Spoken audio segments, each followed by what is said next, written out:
Saglit na pauwi ng biglang buhos ng ulan ng mainit na panahon sa Metro Manila kaninang bandang tanghali. Pero ang resulta niyan, baha. Gaya ng hanggang gutter na tubig sa panulukan ng Taft Avenue, corner United Nations Avenue sa Maynila. Bumaha rin sa bahagi ng Espanya Boulevard sa Maynila. Makikita pa mga batang nagtatampisaw sa ulan.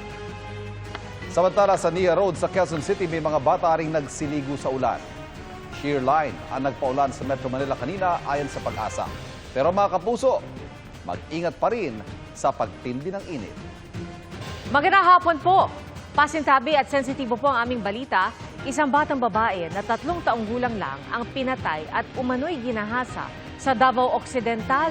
Suspect ang kanya mismong kuya na edad 17 na ayon sa pulisya ay umamin sa krimen. Nakatutok si Argel Relator ng GMA Regional TV.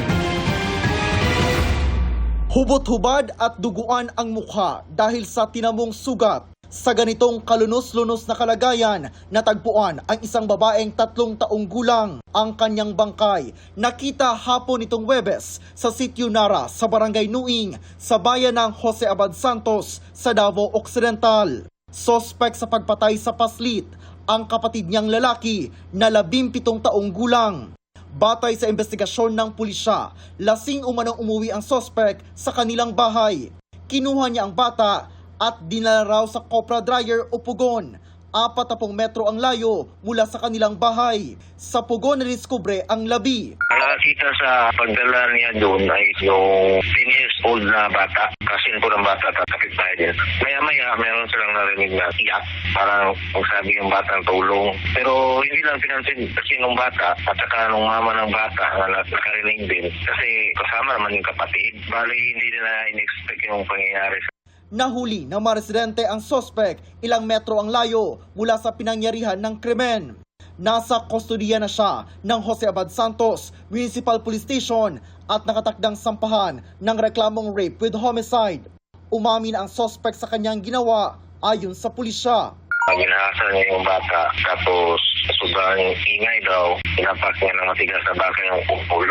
At meron rin akong nakita na parang saksak sa kanyang noo, maliit. Kaya tinanong ko yung suspect, sinaksak mo ba yun? Sinaksak daw niya ng maliit na kutsilyo.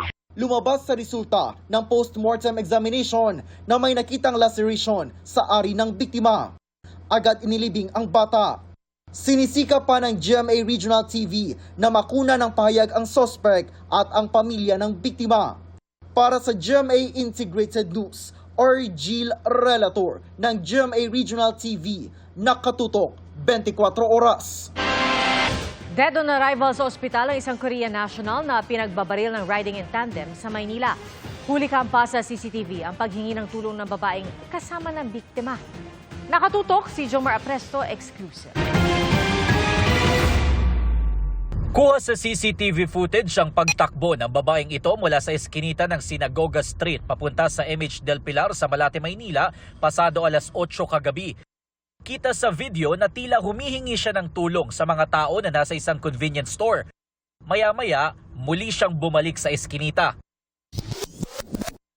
Ilang minuto bago yan, makikita ang babae na may kasama palang lalaki na naglalakad papunta sa eskinita.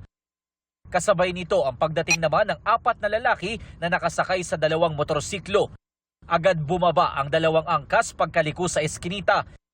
Ilang saglit lang, tumakbo sila pabalik ng motorsiklo at mabilis na tumakas. Makikita pa sa video na naglayuan ang mga tao sa lugar.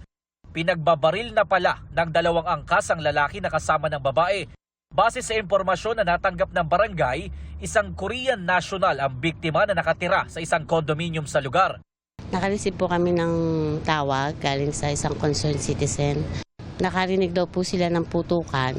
Tapos nakita na nila na may nagtatakbuhan ng mga tao. Hindi lang po ako sigurado kung may 4 o 5 putok. Dito mismo sa eskinitang ito pinagbabaril ng 2 lalaking nakaangkas sa motorsiklo ang biktima. Sinubukan pa siyang isugod sa ospital pero hindi na siya umabot ng buhay. Sa kuhang ito, makikita pa ang 2 riding in tandem na napadaan sa bahaging ito ng MH Del Pilar at dumiretso patakas sa direksyon na papunta ng Pasay City. Hawak na ng homicide section ng Manila Police District ang kaso. Patuloy ang kanilang backtracking para mahuli ang mga sospek at malaman ang motibo sa pamamaril. Para sa GMA Integrated News, Jomer Apresto, nakatutok 24 oras. Nasa bata mahigit 20 milyong pisong halaga ng puslit na sigarilyo sa Davao del Sur. Yan ang tinutukan ni Marisol Abdurrahman. Exclusive. Marami pa doon, sir, sa loob. Kadarating lang ng lansang ito galing Indonesia nang masabat ng CIDG sa Davao del Sur kahapon. Nang inspeksyonin, punong-puno ito ng mga smuggled na sigarilyo. Kinuha doon. At pinuslit papunta dito. Pinuslit dito, yeah. Backdoor to malamang, no? Yes, backdoor. Obviously. Nire-repurpose to eh. Nire-repack, nire-rebrand, tapos nilalagyan ng mga selyo na peke.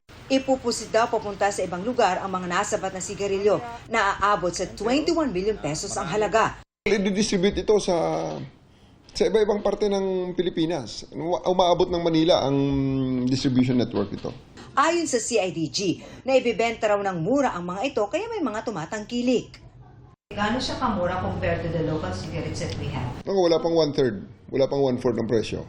Up to the level na talagang napakababa at hindi talaga makakompete ang mga nagbabayad ng buwis na mga produkto. Arestado ang 6 na suspect na wala pang pahayag sa ngayon habang patuloy na pinaghahanap ang ibang nakatakas. Inaalam naman ng CIDG ang mga posibleng kasabwat ng mga suspect na nasa gobyerno. We don't deny that actually and we don't condone that. Para sa GMA Integrated News, Marisol Abdurrahman, nakatutok 24 oras.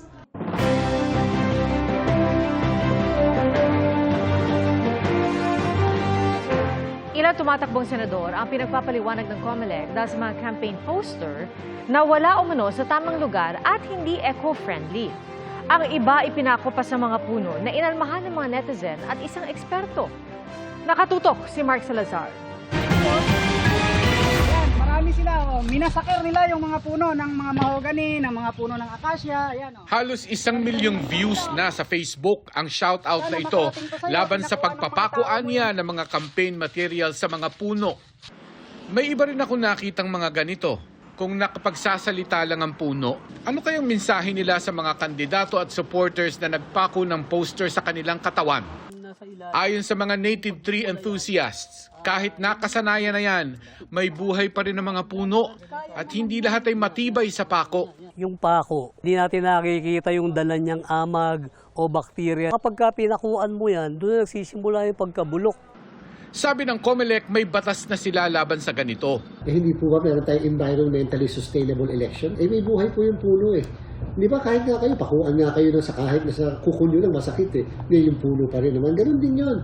Kung tayo lumuluhak, meron naman pwede na simentado na doon mo ilagay, basta ba allowed ng COMELEC. Sa Section 5, Article 3 ng COMELEC Resolution 11-11-1, kasama ang mga puno sa pinagbabawalang kabitan ng campaign materials. Bawal din ang mga ito sa mga poste ng kuryente, kalsada, tulay, pampublikong gusali at mga eskwelahan. Ay, disqualify namin yan kung hindi at the same time election offense na may kulong na 1 hanggang 6 na taon. Hindi po kami nagbibiro dito. Lahat ng senatorial candidates ay binigyan na ng COMELEC ng notice na alisin ang mga poster nila na wala sa tamang lugar at hindi environment friendly. Di pinangalanan pero 6 daw sa kanila ang nabigyan ng show cause order dahil hindi pa rin sumusunod. Bukod dyan, ang environmental laws po ay pinapatupad hindi ng COMELEC kundi ng DENR. Kung meron po silang naisang pangkaso, kung merong nalabag na batas pangkalikasan, nasa poder po ng DENR yan. Ilalabas ko po ang aking memorandum sa National Task Force Baklas para sila po ay makapag-imbestiga, makapaglabas ng notice. Iwanan na yung mga puno. Ikabit na lang sa pwede talagang lagyan na madaling alisin na hindi masisira yung puno. Sayang yung puno. Diba? Kailangan natin ng mga puno sa buhay ngayon eh. Para sa GMA Integrated News, Mark Salazar. Nakatutok 24 oras. Mga kapuso, hindi lang basta rollback, kundi big-time rollback sa presyo ng petrolyo ang asahan sa susunod na linggo. Sa tansya ng kumpanyang Unioil, posible ang halos 2 pisong tapya sa kada litro ng gasolina, mahigit piso naman sa kada litro ng diesel. Ayon sa Oil Industry Management Bureau ng Energy Department, ilan sa mga dahilan ng inaasahang rollback ang paglaki ng stockpile o naimbak na krudo ng Amerika. Planong pagdagdag ng output sa Abril ng mga miyembro ng OPEC+. Gayon din ang epekto ng tariff increase ng Amerika sa Canada, China at Mexico na pinalawig ang problema sa kalakaran.